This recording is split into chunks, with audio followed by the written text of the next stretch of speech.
Hello everyone, welcome to our channel competition Galaxy.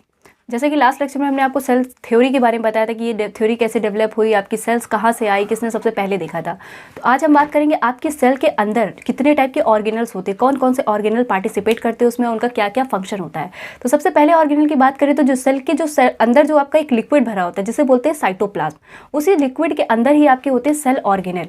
सबसे पहले organelle की बात करें तो आता है आपका माइटोकॉन्ड्रिया। जो माइटोकॉन्ड्रिया होता है इसको सेल का पावर हाउस भी बोला जाता है। Power house of the cell इसलिए बोलते हैं क्योंकि जब आपके रिस्पायरेशन हो रहा होता है, सेल में जब रिस्पायरेशन होता है तो उस समय आपके जो फूड बन रहा होता है उसमें कुछ एनर्जी रिलीज होती है। जो एनर्जी रिलीज होती है वो होती है एटीपी के फॉर्म में।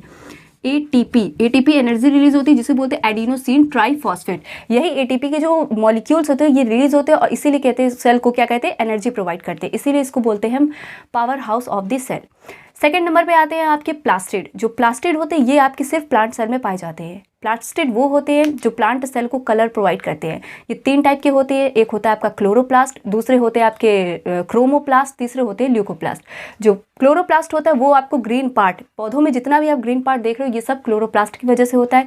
सेकंड जो होता है आपका क्रोमोप्लास्ट, ग्रीन पार्ट को छोड़कर और जो भी आपको कलर दिख रहा है जैसे ऑरेंज हुआ, येलो कलर हुआ, रेड कलर हुआ, ये सब आपको क्रोमोप्लास्ट की वजह से देखने को मिलता है। फॉर एग्जाम्पल जैसे टमाटर अगर पौधे पर लगा होता है पहले वह ग्रीन कलर का होता है, लेकिन आफ्टर ऑल समटाइम्स के बाद वो क्या हो जाता है, रेड कलर में चेंज हो जाता है। तो एक तरफ से ये भी कह सकते हैं जो क्लोरोप्लास्ट होता है वही कुछ समय के बाद परिवर्तित होकर आपका क्रोमोप्लास्ट में चेंज हो जाता है।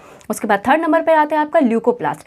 ल्यूकोप्लास्ट वो होता है इसमें कोई कलर नहीं होता, ये आपके जो प्लांट के सेल के मतलब जो सबसे नीचे वाली जहाँ पर आपकी सनलाइट नहीं पहुँच पा रही है वहाँ पर ये पाए जाते हैं। जैसे कि भूमिगत तने जो होते हैं जैसे गेहूँ, मक्का, आलू, इन सब में क्या होते हैं आपके ल्यूकोप्लास्ट पाए जाते हैं। ये थे आपके प्लास्टिड। अगर बात करें कुछ कलर के कॉम्बिनेशंस के लिए तो जैसे आपका सेब का लाल कलर होता है उसमें होता है आपका इरेथ्रोप्लास्टिड, ठीक है, इसकी वजह से उसका क्या होता है, कलर रेड होता है। और जो टमाटर का कलर होता है उसमें पिगमेंट होता है आपका लाइकोपिन पिगमेंट होता है जिसकी वजह से आपका टमाटर रेड कलर का होता है। अब थर्ड नंबर पर बात करें तो आपकी सेल में जो पाया जाता है, पहला बताया माइटोकॉन्ड्रिया, दूसरा प्लास्टिड, उसके बाद आते हैं आपके इंडोप्लाज्मिक रेटिकुलम। इंडोप्लाज्मिक रेटिकुलम जो होते हैं आपके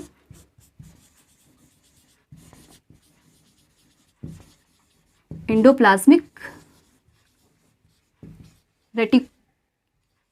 ये आपके होते हैं दो टाइप के, एक होते हैं रफ इंडोप्लाज्मिक रेटिकुलम, दूसरा होता है आपका स्मूथ इंडोप्लाज्मिक रेटिकुलम। जो रफ इंडोप्लाज्मिक रेटिकुलम इसलिए रफ होता है क्योंकि इसकी सतह के ऊपर क्या होते हैं आपके राइबोसोम चिपके होते हैं, ठीक है, जिसकी वजह से क्या हो जाती है, उसकी खुरदरी हो जाती है सतह, और इसीलिए इसको बोलते हैं रफ इंडोप्लाज्मिक रेटिकुलम। जो आपका स्मूथ इंडोप्लाज्मिक रेटिकुलम होता है इस एब्सेंस ऑफ राइबोसोम्स, इसके ऊपर कोई राइबोसोम्स नहीं होता है। जो रफ इंडोप्लाज्मिक रेटिकुलम होता है ये आपके प्रोटीन संश्लेषण, प्रोटीन सिंथेसिस में पार्टिसिपेट करते हैं, और जो स्मूथ इंडोप्लाज्मिक रेटिकुलम होता है ये आपका लिपिड का फॉर्मेशन करता है, ठीक। तो सोर्स ऑफ सिंथेसिस का अगर प्रोटीन का पूछा जाए तो आप बताओगे रफ इंडोप्लाज्मिक रेटिकुलम। लिपिड के लिए होते हैं आपके स्मूथ इंडोप्लाज्मिक रेटिकुलम। ये होते हैं आपके जो इंडोप्लाज्मिक रेटिकुलम होते हैं ये आपके न्यूक्लियस, जैसे अगर ये है आपका, अगर कोई यूकैरियोटिक सेल है उसमें ये जो न्यूक्लियस बना होता है इसी के ही आसपास आपके ऐसे ऐसे होते हैं। कुछ के ऊपर प्रेजेंस ऑफ राइबोसोम्स है, अगर प्रेजेंस है राइबोसोम्स तो ये कहलाएगा आपका रफ इंडोप्लाज्मिक रेटिकुलम, और यहीं पर कुछ होते हैं ऐसे बने हुए होते हैं लेकिन उस पर कोई राइबोसोम्स अटैच नहीं होता है, इसलिए उसको बोलते हैं स्मूथ इंडोप्लाज्मिक रेटिकुलम। इसके बाद आते हैं आपकी गोल्जी बॉडीज। गोल्जी बॉडीज क्या होती है, ये होती है आपकी न्यूक्लियस के ही किनारे किनारे पर होती है, बाई कॉन्केव शेप की होती है ऐसे ऐसे। इसमें क्या होता है आपकी एनर्जी मतलब सेल आपका जो भी फूड बना रही है जैसे प्रोटीन, कार्बोहाइड्रेट, लिपिड, ये सब बनाने का काम होता है इनका गोल्जी बॉडीज़ का। ये क्या करती है, उसको स्टोर करती हैं, पैक करती है और फिर क्या करती है, सीक्रेट करती हैं। तो गोल्जी बॉडीज़ में ही आपका प्रोटीन, कार्बोहाइड्रेट, लिपिड का क्या होता है, सिंथेसिस होता है, निर्माण होता है इसी में। इसके बाद फिफ्थ नंबर पर बात करें तो आपका आता है न्यूक्लियस। जो न्यूक्लियस होता है वो होता है आपका राइबोसोम्स।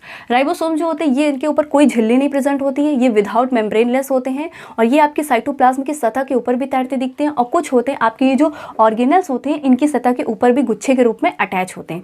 इनका काम होता है ये क्या होता है, जेनेटिक इन्फॉर्मेशन को स्टोर करते हैं और ये भी आपके क्या करते हैं, प्रोटीन सिंथेसाइज के लिए निर्माण में पार्टिसिपेट करते हैं। अगर बात करें आपकी यूकैरियोटिक सेल में, यूकैरियोटिक के सेल में जो आपके राइबोसोम्स का साइज होता है वो आपका 50s से लेकर के 80s के बीच में होता है, और जो प्रोकैरियोटिक की सेल होती है उसमें आपका 70s के बीच में होता है। 50s प्लस 30s तो 70s के बीच में होता है राइबोसोम्स। एस एक स्वेडबर्ग यूनिट है जिसे बोलते हैं कॉन्फ़िगरेशन यूनिट होती है, जिससे क्या होती है इसमें मेज़र किया जाता है उसकी माइक्रोमीटर कितना है, कितने छोटे साइज है उसका। तो ये थे इतने आपके सेल ऑर्गेनल्स, इतने ही आपके जो सेल होती है उसमें ऑर्गेनल्स होते हैं। अब एक जो बचा है मेन न्यूक्लियस, इसको मैं बताऊँगी आपको आने वाले लेक्चर में। वीडियो अच्छी लगी हो तो लाइक करिए, सब्सक्राइब करिए और शेयर करिए।